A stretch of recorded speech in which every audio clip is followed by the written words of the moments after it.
आपसे जुड़ी हर खबर के लिए सब्सक्राइब कीजिए 3N न्यूज नेटवर्क। पहला दिन मां शैलपुत्री का। नवरात्रा के पहले दिन घट स्थापना की जाती है। इस दिन मां शैलपुत्री की पूजा की जाती है। पर्वतराज हिमालय के घर में पुत्री के रूप में जन्म लेने के कारण इनका नाम शैलपुत्री पड़ा। इनकी उपासना से विशेष फल की प्राप्ति होती है। ऐसा है मां शैलपुत्री का स्वरूप। आदि शक्ति ने अपने इस रूप में शैलपुत्री हिमालय के घर जन्म लिया था। इसी कारण इनका नाम शैलपुत्री पड़ा। शैलपुत्री नंदी नाम के वृषभ पर सवार होती है और इनके दाहिने हाथ में त्रिशूल और बाएं हाथ में कमल का पुष्प होता है। देवी दुर्गा के 9 स्वरूप होते हैं। रिपीट, देवी दुर्गा के 9 रूप होते हैं। दुर्गा जी पहले स्वरूप में शैलपुत्री के नाम से जानी जाती हैं। ये ही नव दुर्गाओं में प्रथम दुर्गा है। पर्वतराज हिमालय के घर पुत्री रूप में उत्पन्न होने के कारण इनका नाम शैलपुत्री पड़ा। नवरात्रा पूजन में प्रथम दिवस इन्हीं की पूजा और उपासना की जाती है। मां शैलपुत्री पहले नवरात्र की व्रत कथा। एक बार प्रजापति दक्ष ने एक बहुत बड़ा यज्ञ किया। इसमें उन्होंने सारे देवताओं को अपना अपना यज्ञ भाग प्राप्त करने के लिए निमंत्रित किया, किंतु शंकर जी को उन्होंने इस यज्ञ में निमंत्रित नहीं किया।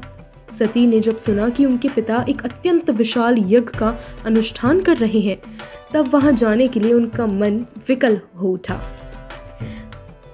अपनी यह इच्छा उन्होंने शंकर जी को बताई। सारी बातों पर विचार करने के बाद शंकर जी ने कहा, प्रजापति दक्ष किसी कारणवश हमसे रुष्ट है। अपने यज्ञ में उन्होंने सारे देवताओं को निमंत्रित किया। उनके यज्ञ भाग भी उन्हें समर्पित किए हैं, किंतु हमें जानबूझकर नहीं बुलाया है, कोई सूचना तक नहीं भेजी है। ऐसी स्थिति में तुम्हारा वहां जाना किसी प्रकार भी श्रेयस्कर नहीं होगा। शंकर जी के इस उपदेश से सती का प्रबोध नहीं हुआ। पिता का यज्ञ देखने, वहां जाकर माता और बहनों से मिलने की उनकी व्यग्रता किसी प्रकार भी कम न हो सकी। उनका प्रबल आग्रह देखकर भगवान शंकर जी ने उन्हें वहां जाने की अनुमति दे दी। सती ने पिता के घर पहुंचकर देखा कि कोई भी उनसे आदर और प्रेम के साथ बातचीत नहीं कर रहा है। सारे लोग मुंह फेरे हुए हैं। केवल उनकी माता ने ही स्नेह से उन्हें गले लगाया। बहनों की बातों में व्यंग और उपहास के भाव भरे हुए थे। परिजनों के इस व्यवहार से उनके मन को बहुत कष्ट पहुंचा। उन्होंने यह भी देखा कि वहां चतुर्दिक भगवान शंकर जी के प्रति तिरस्कार का भाव भरा हुआ है। दक्ष ने उनके प्रति कुछ अपमानजनक वचन भी कहे। यह सब देखकर सती का हृदय शोभ, ग्लानि और क्रोध से भर उठा। उन्होंने सोचा, भगवान शंकर जी की बात न मानकर यहाँ आकर मैंने बहुत बड़ी गलती की है। वे अपने पति भगवान शंकर के इस अपमान को सह न सकी। उन्होंने अपने रूप को उसी समय वहीं योगाग्नि द्वारा जलाकर भस्म कर दिया। वृक्षपात के समान इस दारुण दुखद घटना को सुनकर शंकर जी ने क्रोध हो अपने गणों को भेजकर दक्ष के उस यज्ञ का पूर्णतः विध्वंस करा दिया।